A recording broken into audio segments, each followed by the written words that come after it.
আজ 22শে শ্রাবণ, কবিগুরু রবীন্দ্রনাথ ঠাকুরের প্রয়াণ দিবস। আজ তাকে স্মরণ করার দিন, তাই তারই একটি কবিতার মধ্য দিয়ে আমি কবিগুরুকে শ্রদ্ধা জ্ঞাপন করছি। বিপদে মোরে রক্ষা করো, এ নহে মোর প্রার্থনা। বিপদে আমি না যেন করি ভয়, দুঃখ তাপে ব্যথিত চিতে নাই বা দিলে সান্ত্বনা।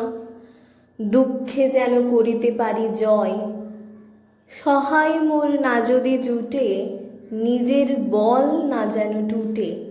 সংসারেতে ঘটিলে ক্ষতি, লোভিলে শুধু বঞ্চনা। নিজের মনে না যেন মানিক হয়, আমারে তুমি করিবে ত্রাণ, এ নহে মোর প্রার্থনা। তরিতে পারি শকতি যেন রয়, আমার ভার লাঘব করে নাই বা দিলে সান্ত্বনা। বহিতে পারি এমনই যেন হয়, নম্র শিরে সুখের দিনে তোমারই মুখ লইব চিনে।